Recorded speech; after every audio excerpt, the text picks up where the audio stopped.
Dans cette vidéo, nous allons aborder la notion du storyboard.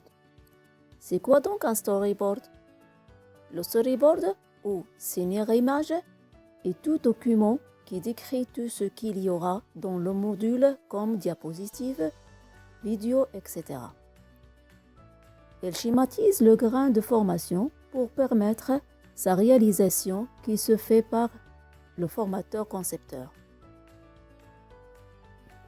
Pourquoi donc réaliser un storyboard?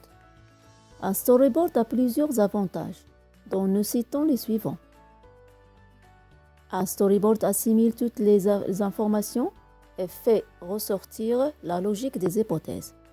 C'est un outil qui concentre l'analyse et il permet de détecter ses lacunes. Le storyboard permet aussi d'éliminer les redondances et les pertes du temps. C'est un plan de travail pour chaque flux d'activité.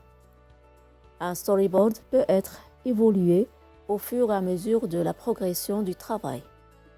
La forme du storyboard est très variable et elle dépend du thème du cours ou du contexte du projet, du type de ressources utilisées, de la personnalité de l'auteur et de ses compétences, à savoir la qualité de ses dessins et sa maîtrise du logiciel. Et enfin, la forme du storyboard peut dépendre aussi de ce que demande l'équipe de médiatisation. Dans ce cours, nous citons ces 4 types de storyboard. Un storyboard sous forme de texte descriptif de forme libre, un storyboard de forme maquette, un storyboard sous forme de croquis sur papier et un storyboard sous forme de tableau de texte structuré en rubriques. Le contenu pédagogique est formé d'un ensemble des unités élémentaires pédagogiques, dites grains de formation. Et chaque storyboard du grain de formation doit contenir un titre, l'objectif d'apprentissage, la durée d'activité, un descriptif détaillé de chaque élément du grain, à savoir le texte, les images, l'interactivité et l'audio. Enfin, une liste des médias utilisés ainsi que leurs références. Comment donc créer un storyboard? La création d'un storyboard passe tout d'abord par la récolte des informations disponibles, puis la réalisation d'un bon déroulement de l'histoire et enfin le choix du moyen le plus puissant pour afficher l'analyse. Ainsi, pour réussir un storyboard, il faut suivre les étapes suivantes. Premièrement, définir clairement les buts et les objectifs de la ressource numérique.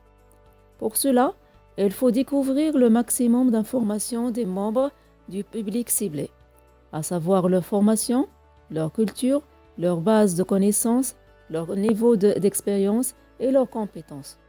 De cette recherche, on peut déterminer les besoins spécifiques du public ciblé qu'on peut introduire dans la ressource numérique. Et enfin, effectuer le plan de la ressource numérique. Pour réaliser ce plan, on doit tout d'abord mettre au point une chronologie. Pour cela, il faut faire une liste chronologique des principaux événements, puis déterminer les scènes et leur ordre d'apparition. En deuxième étape, il faut identifier les scènes principales du travail. Il s'agit de reproduire les principales scènes qui composeront le scénario-image en passant de l'écrit vers l'image. Puis, décrire le contenu de chaque cellule. Il faut définir exactement le contenu du scénario-image par écrit en décrivant le déroulement de l'action qui lui correspond. Si on récapitule, pour réaliser un storyboard, il faut tout d'abord sélectionner un modèle de storyboard, monter les séquences déjà effectuées, ajouter d'autres informations pertinentes comme la description de chaque séquence, le son, le dialogue, etc. Terminer le scénario-image par la vérification du travail et faire les modifications nécessaires. Quelques conseils pour réussir la création du storyboard. Il faut écrire le contenu pour chaque objectif. Organiser un support pédagogique en créant une séquence logique des événements. Choisir les éléments multimédia adéquat et qui facilite la transmission du message aux apprenants. Préciser l'emplacement des interactions lors de la scénarisation. Par exemple, si nous devons rediriger l'apprenant vers le premier écran du deuxième module, en cliquant sur un bouton, il faut le mentionner dans le storyboard. Éviter la surcharge cognitive, c'est-à-dire que le contenu de la ressource numérique doit être concis et cohérent. Une ressource numérique ne doit contenir que les éléments clés principaux et essentiels. Il faut aussi élaborer la navigation du cours. Par exemple, il faut expliquer ce qui se passera si un apprenant fournit une réponse fausse ou il clique sur un lien qui le redirige vers un site tierce. Il faut établir les transitions entre chaque leçon.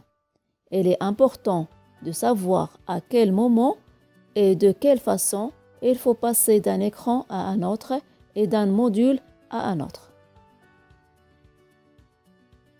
Et je conclus en disant que chaque projet doit commencer par un bon storyboard.